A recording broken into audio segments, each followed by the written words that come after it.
When in ignorance of the significance of the Maybury fruit and all its symbolism, a woman is given one taste of its flavor, yet decides to give her groom an equal taste of the fruit, that union has a special blessing from deity, assuring the couple will know happiness every day of their lives. Caetheros, Capitulo 42. A subtle motion in his peripheral vision drew Ben's gaze. An acolyte was signaling, eyes shifting towards the doors separating the ceremony room from the second foyer.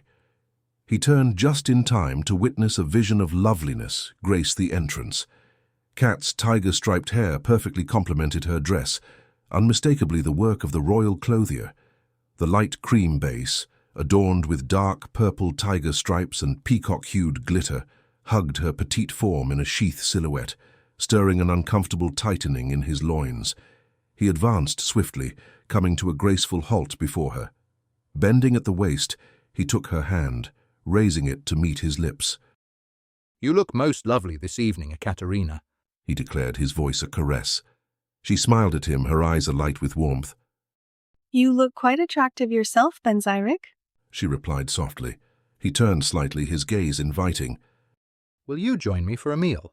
he asked, his voice low and intimate. She nodded, looking bemused.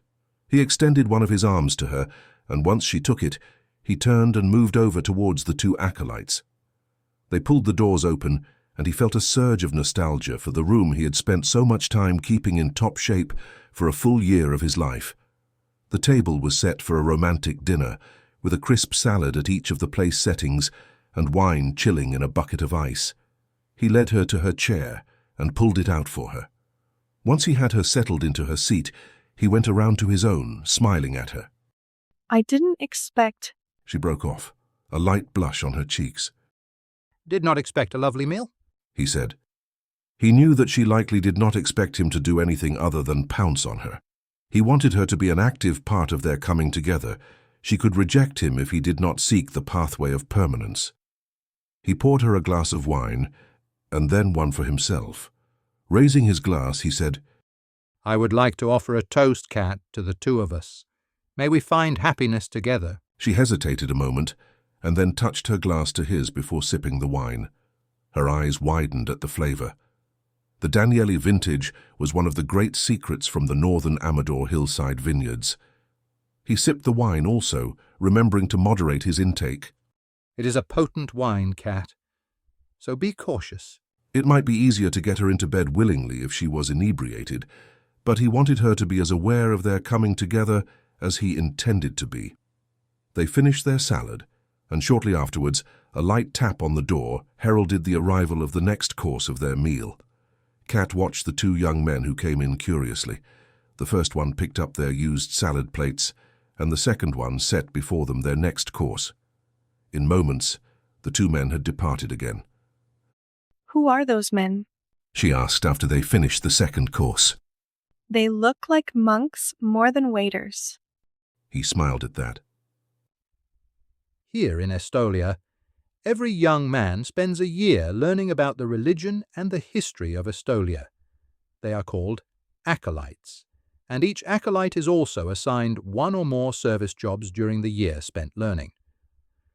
Those two have been assigned to make sure that this seclusion suite is never short of the necessary supplies. They will make sure we have clean linens, food, everything we might need. She looked behind where she was sitting. She saw the tapestry pulled back, with the large bed behind it partially visible. She turned back with another delightful blush on her face. Another tap on the door heralded the two acolytes returning to remove the used dishes and bring the main course. It was silent again as they ate the food presented to them. He topped off her glass and his own, feeling the pleasant sensation of warmth permeating his system. There was something extraordinary about the heat of the Danieli vintage threading through his veins, blending with the quiet shimmer of Kat's aura and the pulse that deity set alight beneath his skin. The universe resolved itself into a single tone, steady, luminous, telling him he was precisely where he should be. Just after the acolytes brought their dessert, sectioned Maybury fruit, Kat blurted out, "Are you sure, Ben?" He looked at her and felt the shock of absolute certainty, wishing he could let her feel it too, so she would know beyond question how right it was. I have never done anything in my life with such clarity of heart. I am certain that you are right for me. I can only pray that I am right for you." Her eyes lowered to the sectioned Maybury fruit, and she lifted one segment between her fingers. He watched as she placed it on her tongue, saw her eyes widen as the flavor surged through her, rich, bright, alive. Wow. She breathed. He reached for a segment and followed her example. The flavor was even more exquisite than he'd imagined. Knowing the acolytes would not return, he picked up the last 2 segments and rose to his feet. As she stood, he approached and held a piece to her lips. She took it, her eyes fluttering as she savored it. She looked down at the last segment in his hand and reached for it. He felt a triumph out of proportion to anything else he had ever heard of when, instead of consuming the exquisite fruit, she held it out to him, sharing equally with him. He looked at her. It was time to close the distance, time to make the bid for his life. He turned and picked up his glass of wine, and hers, handing hers to her. "To the 2 of us," he said. They both drank the last of the Danieli vintage, the wine on top of the fruit setting their tongues to tingling. He set his empty glass on the table and took hers and set it next to his. Then he stepped towards her, pulling her slowly into his arms. "Ekaterina Zomel," he said, his hand cupping her face. "Will you be mine?" He knew his body was responding to the fruit and to the wine, and especially to the vibrant body pressed up against his own. There was no way he could avoid his response to her. She moved closer to him, her eyes screaming acquiescence, even as the blush on her face whispered that this was new territory for her. He bent towards her, kissing her gently. He could taste the fruit and the wine on her lips, and knew she would be tasting the same.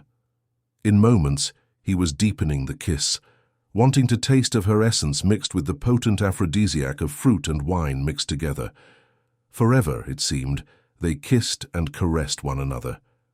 It was only the feel of her hands on his naked chest that brought him up short, realizing that she had half undressed him. Breathing heavily, he backed off slightly and then grabbed her hand so he could lead her to the bedroom portion of the seclusion suite.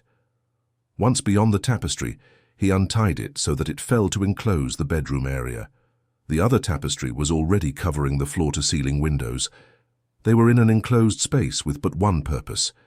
She looked at him for a minute before grabbing the hem of her sheath dress and pulling it upward, and in moments she had removed it. He stared in amazement at her compact body, her small but firm breasts, her glorious abdomen, and beautiful aura. His eyes met hers as he shrugged out of the shirt she had already unbuttoned. His hands then went to the belt, and swiftly he was pushing his pants down off his legs. It took only a moment for him to remove his socks and shoes, and when he straightened up, he was standing naked in front of the woman he hoped would cherish his soul. Her color was high again.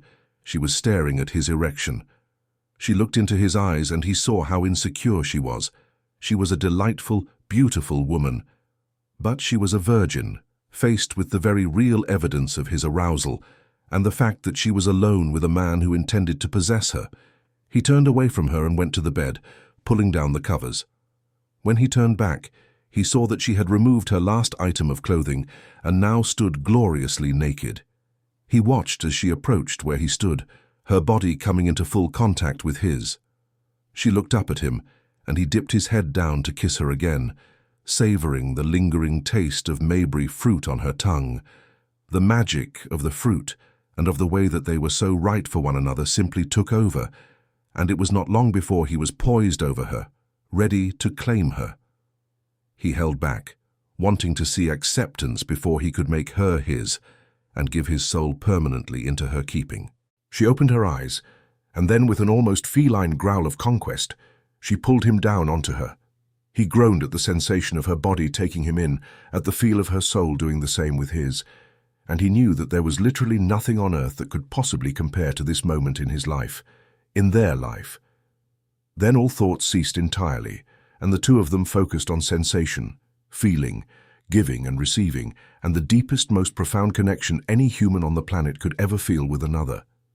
She was making little purring grunts of pleasure when he felt the overwhelming heat of his orgasm wash through his system. He came to a halt, buried deeply within her, feeling the sensation spreading through his entire body. knowing with a sense of great beauty that any child created by this union would be one of the most special people on the planet. He remained still over her, for what seemed like a long time. The physiological reality of his body shrinking had him pulling away from her. She muttered a faint complaint at the loss of that connection, and he felt a similar loss. He pulled her up tight next to his body, sighing heavily at the memory of their intimacy racing through his system. Ekaterina Zomel, you keep my soul. I hope that in 7 days you will consent to marry me and remain with me for the entirety of our lives. She did not answer verbally, but he had a sense that she was as much his as he was hers. Flame